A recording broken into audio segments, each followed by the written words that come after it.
아멘, 아멘. 감사합니다. 사랑하는 성도 여러분, 가족이라는 단어를 들으면 여러분들 어떤 마음이 떠오르십니까? 편안하시고 따뜻하십니까? 우리 옆에 계신 분들과 한번 인사하겠습니다. 아름다운 가정을 이룹시다. 우리 옆에 이렇게 꽃이 꽂아져 있는 분들이 계십니다. 이분들은 우리 일여전도회, 일남전도회 우리 성도님들이신데 우리 이분들이 교회에 계셔서 너무나도 좋습니다. 아멘이세요? 그러면 우리 옆에 계신 우리 서옥성 권사님은 왜 꽃이 없어요? 있어요. 있어요. 자, 좋습니다. 우리 옆에 계신 우리 꽃을 달고 계신 분들 앞뒤를 보셔가지고 계시면 인사합시다. 당신이 계셔서 교회가 환합니다. 시작. 자, 다시. 자, 당신이라고 그러면 안 되잖아요. 당신이 계셔서 이러면 안 되잖아요. 우리 권사님이 계셔서 집사님이 계셔서 교회가 환합니다. 이렇게 다시 한번 환하게 인사해 주십시오. 시작.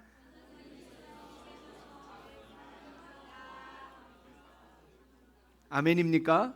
아멘입니다. 네, 우리 자 가족이라는 단어를 들으면 우리 마음에 막 뭉클합니다. 우리 장로님께서 아까 기도하실 때 또 그 마음이 뭉클하셔가지고 저도 마음이 뭉클했습니다. 우리 부모님, 자녀들 생각하면 우리 마음이 뭉클해지잖아요. 어떤 분에게는 가장 따뜻한 이름이 가족일 것입니다. 가족만 생각하면 힘들 때 돌아갈 수 있는 곳이 가족이고, 그 다음에 아무 조건 없이 나를 받아주는 곳이 가족이기 때문에 우리는 가족 안에서 내가 여기 안에서 살고 있다는 소속감을 얻게 되는 것입니다. 그런데 동시에 이런 고백들도 있을 수 있습니다. 같은 집에 살지만 마음이 멀어져 있을 수 있고, 서로를 사랑한다고 말하지만 정작 이해하지 못하는 관계 가운데 살아갈 수도 있습니다. 요즘 시대를 잘 보면 돌봄은 제도가 합니다.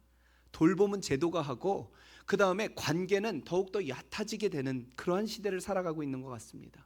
예전에는 자녀들이 부모님들을 다 돌봤는데 이제는 그 돌보는 것을 사회가 하고 있고, 부모님에 대한 마음이 예전만큼 희석이 되고, 그 다음에 예전만큼 막 강해지지 않고 희석이 되고 사라지고 있는 그러한 시대를 살아가고 있는 것 같습니다. 같은 공간에 있어도 각자의 삶을 사는 그런 가족, 한 테이블에 앉아 있어도 서로 스마트폰을 하면서 다른 생각들을 하고 있는 그러한 가족. 우리는 그러한 시대를 살면서 과연 가족이란 무엇인지, 그리고 무엇이 우리를 하나로 묶어 있는지, 그리고 묶어야 할지에 대해서 같이 말씀을 나누고자 합니다. 오늘은 어버이 주일입니다. 한국교회 초기에 예수님을 믿는다는 것은 참 쉬운 결정이 아니었습니다. 단순히 종교를 선택하는 것을 넘어가지고 그 가족들과 싸워야 되는 일이기도 했습니다. 효를 가장 가치 있게 여기는 그러한 사회의 분위기 가운데 제사를 거부한다는 이유로 부모님을 모르는 자식들, 부모님을 모르는 집단, 그렇게 얘기하면서 비난을 받기도 했고, 어떤 사람들은 교회 다니는 것 때문에 가족들에게 절연을 당해야 되는 그러한 일들도 있었습니다. 그렇다면 신앙이라는 것이 정말로 가족을 깨트리는 것일까? 아니면 완성하는 것일까? 오늘 본문에서 예수님은 매우 충격적인 말씀을 하고 계십니다. 자신의 어머니와 형제들이 찾아왔을 때 예수님은 그들을 향해 바로 나아가지 않더라는 것이죠. 오히려 누가 내 어머니이며 누가 내 형제들이냐라고 이야기를 하시기도 하시고, 하나님의 뜻을 행하는 자가 곧 나의 형제요, 내 자매요, 내 어머니이니라 라고 말씀을 하고 계십니다. 이 말씀은 단순한 비유가 아니라 가족에 대한 그 기준 자체를 뒤흔들어 놓는 것입니다. 무엇이 우리를 진짜 가족으로 만드는가? 이 질문을 통해서 우리의 가족이 단순한 혈연 공동체임을 넘어서 복음으로 세워지는 영원한 가족이 되기를 주님의 이름으로 축원합니다. 첫 번째, 육신의 울타리를 넘어선 복음입니다. 가족의 재정의입니다.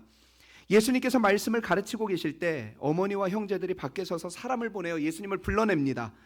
앞선 문맥을 보면 왜 불러내는지를 알게 되는데, 가족들이 예수님을 부른 이유가 뭐냐면 그가 미쳤다는 소문이 돌게 된 것입니다. 사람들에게서 그가 미쳤다는 소문이 도니까 염려하는 마음으로 급하게 그를 집으로 데려가고자 했던 것입니다.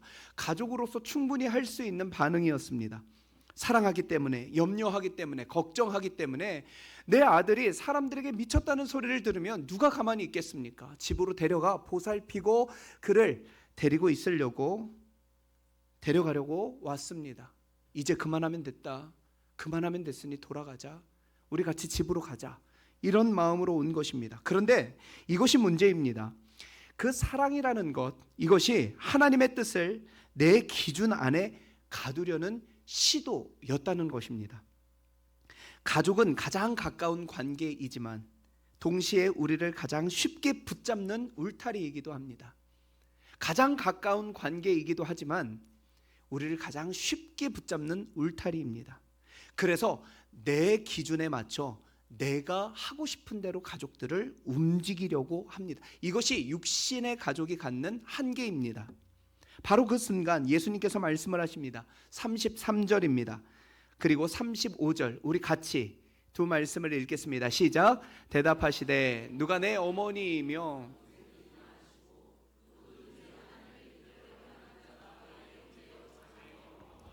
이것이 복음입니다. 복음은 관계를 조금 더 좋게 만드는 것, 관계를 조금 더 돈독하게 만드는 것이 복음이 아니라 관계의 기준 자체를 다시금 세우는 것입니다. 세상은 혈연으로 가족을 정의합니다. 피를 나누어야만 가족이라고 이야기를 하지만 예수님은 하나님의 뜻 안에 있는 자가 진짜 가족이라고 이야기를 하고 계십니다. 왜 그러냐면 육신의 관계는 한계가 있습니다. 이 땅이 끝나면 끝이 납니다. 그런데 복음 안에서의 관계는 영원하기 때문에 예수 그리스도 안에 있는 관계가 영원하다는 것을 말씀하고 있습니다. 니고데모가 예수님을 찾아오게 됩니다. 예수님, 영생이 어디 있습니까? 영원한 생명이 어디 있습니까? 그러니까 예수님께서 요한복음 3장 3절에 이렇게 이야기를 하십니다. 시작. 예수님께서 대답하여 이르시되 진실로 진실로 내게 이르노니 사람이 거듭나지 아니함 하나님의 나라를. 영원한 가족은 거듭난 사람들이어야 된다는 것입니다. 그래서 교회의 역사 속에서 조지 휘필드라는 목사님은 가는 곳마다 이러한 질문을 던졌습니다. 당신은 거듭났습니까? 당신은 거듭났습니까? 가는 곳마다 이 주제로 설교를 했고 많은 사람들에게 질문을 던졌을 때 이 질문을 받는 사람들마다 그 자리에서 무너지고 눈물을 흘리며 주님께로 돌아오는 역사가 일어나게 되었습니다. 그때 미국의 영적 대각성 운동이 일어나게 되죠. 우리는 각성한다, 깨닫고 돌아온다라는 것, 그것이 얼마나 크고 놀라운 일인 줄 알고 있지만 그때 이 질문, 당신은 거듭났습니까? 이 질문 하나가 그 사람들과 사회를 모두 각성케 하였고 그들로 하여금 예수님께로 돌아오게 하는 놀라운 은혜가 있더라는 것입니다. 예수님 안에 생명이 있습니다.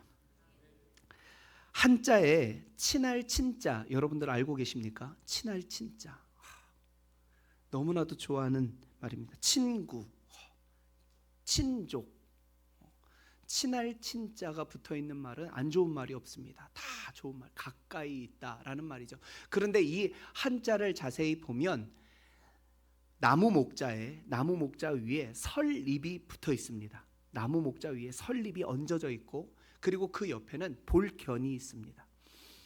이 단어가 만들어지게 된 유래가 있는데 어떤 어머니하고 아들하고 같이 살고 있었는데 그 아들이 집에 돌아오겠다며 집을 나갔는데 한참 동안 돌아오질 않는 겁니다. 아들에게 무슨 일이 있는가, 아들에게 무슨 사고가 있는가 염려하는 어머니가 그 아들을 기다리는데 그 기다리는 마음이 너무나도 커서 어디에 올라가냐면 나무에 올라가는 거예요. 나무에 올라서서 멀리 돌아오는 아들을 바라보는 그 모양을 담고 있는 한자가 바로 친할 친자입니다. 이 친자라는 단어는 가깝다, 애틋하다라는 의미를 담고 있죠. 그래서 친아버지, 친어머니라고 이야기를 하는 것 아닙니까? 그 부모님이 자녀를 사랑하는 마음, 그 부모님이 자녀를 생각하는 마음이 애틋하다라는 마음입니다. 크고 간절하다. 그런데 그렇게 귀한 관계가 이 땅에서만 끝난다면 얼마나 안타까운 일이겠습니까? 그 애틋하고 사랑하는 관계가 이 땅에서만 끝난다면 얼마나 안타까운 일이겠습니까? 그러므로 진짜 효도는 부모를 단순히 잘 모시는 것을 넘어서 부모님께 드릴 수 있는 그 영혼을 하나님께로 인도하여 영원한 생명을 얻게 하는 것, 그것이 진짜 효도임을 믿습니다.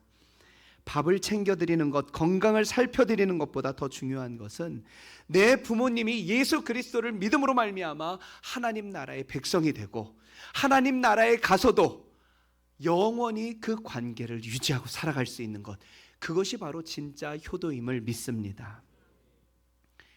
우리 찬양대에 오늘 찬양에 제가 깊은 또 울림이 있었습니다. 저는 찬양대의 찬양이 늘 은혜가 되는데 오늘 찬양대 찬양의 가사 중에 우리의 가정이 작은 천국이 되게 하여 달라고, 이 가정의 천국이 된다라는 것은 단순히 이 가정이 화목하고 아주 좋아서 서로가 서로를 사랑해서 보고 있는 것만으로도 즐겁고 함께 하는 것만으로도 의미가 있어 천국이 되는 것이 아니라 이 기쁘고 사랑하는 그 애틋한 관계인 가족이, 그 가족의 관계가 하나님의 나라에 가서까지도 영원히 이어지게 되는 하나님의 놀라운 은혜를 경험하는 가족이 되기를 주님의 이름으로 축원합니다.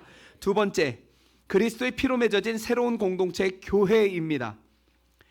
예수님은 밖에 있는 가족이 아니라 지금 말씀을 듣고 있는 사람들을 둘러보시며 말씀을 하셨습니다. 34절 말씀 우리 같이 읽겠습니다. 시작. 둘러앉은 자들을 보시며 이르시되 내 어머니와 동생들을 보라. 지금 예수님 앞에 앉아있는 이들을 완벽한 사람들이 아니었습니다. 문제를 가지고 연약함 가운데 아픔이 있어 주님 앞에 해결함을 받으러 온 사람들이었습니다. 연약하고 결핍이 있고 갈증이 있는 사람들. 그런데 예수님은 그들을 향해서 너희들이 내 가족이다 라고 이야기를 하십니다. 그러면 가족에 대한 새로운 정의, 가족에 대한 새로운 기준이 정의가 되는 것입니다. 바로 예수님의 부르심, 예수님께서 부르신 것과 말씀 앞에 함께 앉아있는 그 자리에 앉아있는 사람들, 그 사람들이 가족이라는 거예요. 다시 이야기를 하면 그 가족이 바로 교회라는 것입니다. 교회는 취향이 맞아가지고 함께하는 사람들의 모임이 아니고 또한 조건이 맞아가지고 함께하는 사교 집단도 아닙니다. 교회는 예수님의 보혈로 맺어진 새로운 영적인 가족임을 믿습니다. 세상의 가족과 인간의 사랑은 깊습니다.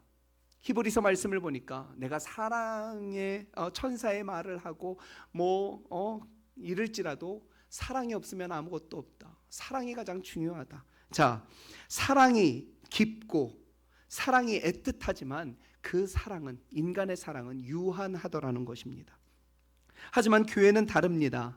우리는 각자의 결핍을 가지고 나왔습니다. 문제가 있습니다. 완성되지 않았습니다. 하나하나 보면 볼품이 없습니다.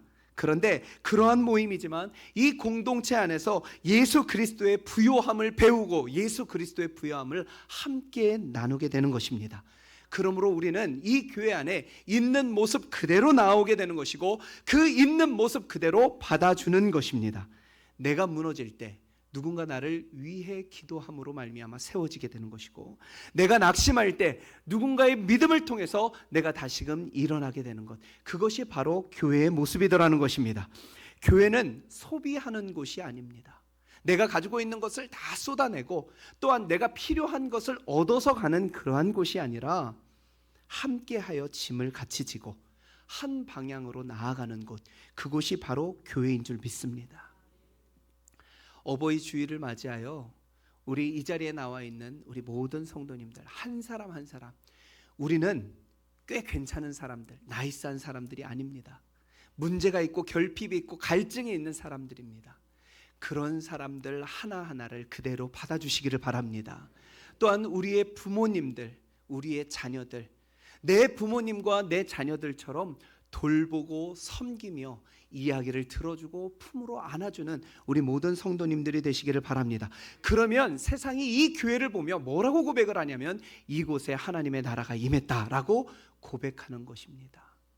저는 우리 광야교회가 하나님의 은혜가 임하고 또한 예배마다 감격이 있을 뿐만 아니라 모여있는 모임마다 서로가 사랑하고 서로를 돌보며 서로에게 위로를 주고 격려하는 하나님의 작은 교회가, 하나님의 나라가 되기를 주님의 이름으로 축원합니다.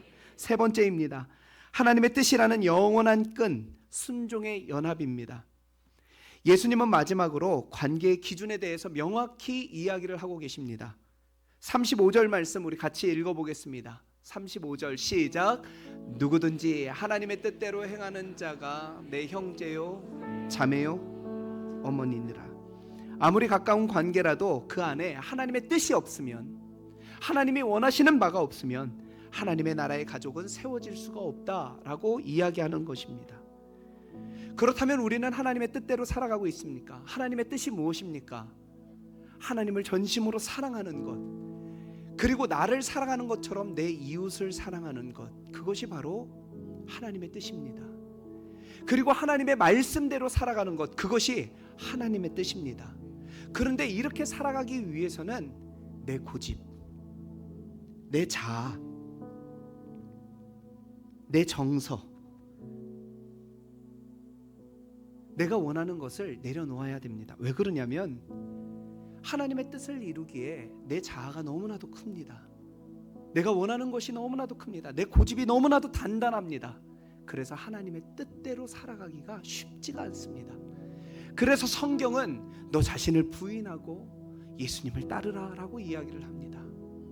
내 고집을 세우는 순간 하나님의 뜻을 따라갈 수가 없고, 내가 원하는 것을 추구하는 순간 하나님의 뜻대로 살아갈 수가 없게 되는 것입니다.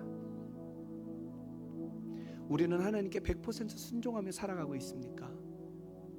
제가 어제 우리 중고등부 청년부 예배를 인도하며 하나님이 기뻐하시는 믿음은 세 가지가 있는데, 그 첫 번째 믿음은 미리 믿는 믿음입니다. 미리 믿는 믿음이에요. 미리 믿는 믿음, 미리 믿는 믿음, 미리 믿는 믿음. 하나님께서 내 삶에 미리 역사하시고 미리 일하시고 보이지 않는 가운데도 하나님께서 행하시고 인도하심을 우리들이 미리 믿는 것입니다. 그래서 된 줄 믿습니다 라고 감사하는 거예요. 감사하는 것. 하나님께서 나와 함께 하시니 된 줄 믿습니다 라고 믿는 것입니다. 되면 믿습니다가 아니고 된 줄 믿습니다. 그리고 두 번째는 무엇이냐면 하나님이 결정하시는 것은 모두 옳습니다 입니다.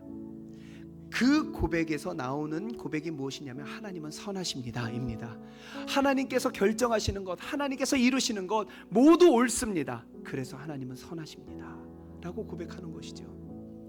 그러한 믿음을 가지는 것, 그것이 하나님이 기뻐하시는 믿음입니다. 세 번째는 그래서 우리의 삶 가운데 나오는 것이 100% 순종입니다. 100% 순종하는 믿음, 100%, 99%가 아니고 95%가 아니고 100% 순종하는 것. 근데 여러분들 살아가시며 하나님의 뜻에, 하나님의 말씀에 100% 순종하십니까? 그러기 참 쉽지가 않습니다. 그러기에는 내 자아가 너무나도 큽니다. 내가 원하는 것이, 내 고집이 너무나도 단단합니다. 그런데 우리 하나하나가 내 주장을 주장하게 되면 우리는 하나가 될 수가 없죠. 하나님의 뜻 앞에 엎드려 하나님의 원하시는 대로 순종하며 나아갈 때 우리는 하나가 됩니다. 하나님의 영원한 예수 그리스도의 피로 맺어진 아름다운 귀한 새로운 가족인 이 교회가 하나님의 뜻 가운데 하나님의 역사를 위하여 나아가게 될 줄 믿습니다. 에베소서 3장 18절 19절 말씀 우리 같이 읽어보겠습니다. 시작. 능히 모든 성도와 함께 지식에 넘치는 그리스도의 사랑을 알고 그 너비와 길이와 높이와 깊이가 어떠함을 깨달아 하나님의 모든 충만하신 것으로. 우리는 혼자서 하나님의 사랑과 하나님의 뜻을 이루어 갈 수가 없는 사람들입니다. 함께 지식에 넘치는 그리스도를 알고 깨달아 하나님의 뜻을 알아 그 뜻을 함께 이루어가는 하나님의 거룩한 백성들입니다. 그럴 때 이 교회는 하나님이 원하시는 대로 나아갈 수 있게 되는 것입니다. 교회는 내 뜻을 이루는 곳이 아닙니다. 내 자아를 성취하는 곳이 아닙니다. 내 뜻을 내려놓고 하나님의 뜻을 함께 세워가는 곳이 이 교회가 되어야 될 줄 믿습니다. 이제 새가족 초청 축제 그리고 특별 새벽 기도회가 진행이 됩니다. 우리는 처음에 이 이야기가 들려질 때, 광고가 될 때 이렇게 이야기를 합니다. 안 될 거야. 안 돼. 내가 해봤지만 어려워. 그 사람 내가 데리고 오려고 얼마나 노력을 했는데 안 올 거야. 내가 피곤해서 새벽 예배 나가면 내 삶이 흐트러져, 무너져, 어려워. 안 돼. 우리는 스스로 한계를 긋고 있습니다. 안 된다고 스스로 결단하고 판단하고 하나님의 일들을 기대하지를 않습니다. 전에 있던 교회에서 이런 이야기를 했습니다. 한 사람이 교회에 올 때는 몇 시간이 걸리냐면 300시간이 걸린다고. 그 사람에게 300시간 동안 복음을 전하든지 그 사람이 우리를 만나 예수 그리스도를 보고 느끼게 되는 시간이 300시간이 채워져야 주님께로 나오게 되는 것입니다. 그것을 계산을 했습니다. 1년 동안 나가서 복음을 전하는데 그 복음을 전했던 사람이 교회로 나오고 예수님을 믿는데 걸리는 시간을 통계를 내봤더니 한 300시간 정도 걸리는 거예요. 우리는 이렇게 이야기를 합니다. 내가 전해도 안 돼. 내가 전해도 안 돼. 내가 전해도 안 돼. 그런데 어느 순간 그 시간이 채워졌을 때 우리를 통하여 그들이 주님께로 돌아오게 되는 줄 믿습니다. 어느 순간 우리가 전했던 그 시간이 300시간이 채워져 그들이 주님께로 돌아오게 되는 놀라운 은혜의 역사를 체험하게 되는 것입니다. 그러니 우리는 우리의 한계를 내려놓고 하나님께서 우리 가운데 행하실 놀라운 일들을 기대하며 하나님을 바라보아, 아까 하나님이 기뻐하시는 첫 번째 믿음이 무엇입니까? 미리 믿는 믿음입니다. 하나님께서 하실 줄 믿고 된 줄 믿고 하나님의 은혜를 기대하는 우리 모든 성도님들이 되시길 주님의 이름으로 축원합니다. 육신의 부모님께 순종하듯 하나님의 뜻에 순종할 때 우리의 가정과 교회는 주님이 인정하시는 참된 가족으로 변화되게 될 것입니다. 오래전에 한 호스피스 병동에서 있었던 일입니다. 평생 독신으로 복음을 전하던 한 선교사님이 임종을 앞두게 되었고 그 임종을 앞둔 선교사님에게 가족들은 아무도 모이지가 않았는데 그분의 곁을 지키고 있던 사람들이 있었으니 그 사람들은 그분이 세운 교회의 성도님들이었습니다. 한 청년이 울면서 목사님에게 이야기를 합니다. 목사님, 혼자 가시는 것 너무 외롭지 않습니까? 가족들이 아무도 없는데 혼자 가는 것 너무 외롭지 않습니까? 그랬더니 선교사님이 이렇게 답했다고 합니다. 얘야, 그게 무슨 소리니? 지금 내 어머니와 형제들에게 나는 둘러싸여 있지 않니? 나와 함께 있는 그 사람들이 내 가족이고 내 형제라고 이야기하는 것이죠.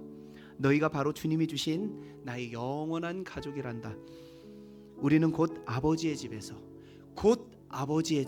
천국에서 다시 만날 가족이 아니냐. 그러니 나는 혼자가 아니야. 외롭지 않아 라고 이야기를 했다고 합니다.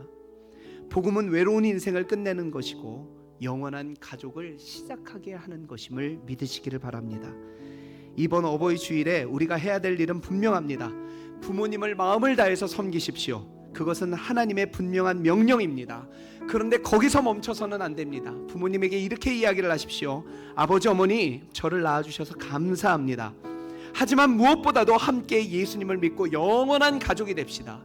우리의 애틋함과 우리의 사랑은 이 땅에서 끝나서 안 됩니다. 하나님의 나라에 갈 때까지, 하나님의 나라에 가서도 영원히 이어지는 관계가 되기를 원합니다. 그것이 위대한 효도가 되는 줄 믿습니다. 또한 우리의 교회도 그리스도의 피로 맺어진 하나의 아름다운 가족으로서 서로를 진심으로 대하고 사랑하고 애틋히 여기며 위로하고 격려하는 우리 모든 성도님들이 되시기를 바랍니다. 우리의 가정이, 우리의 교회가 이 땅에서 미리 맛보는 천국이 되기를 소망합니다. 그 영원한 가족의 기쁨과 그리스도의 충만한 사랑이 우리 모든 성도님들의 가정 가운데, 우리 교회 가운데 이루어지기를 주님의 이름으로 축원합니다.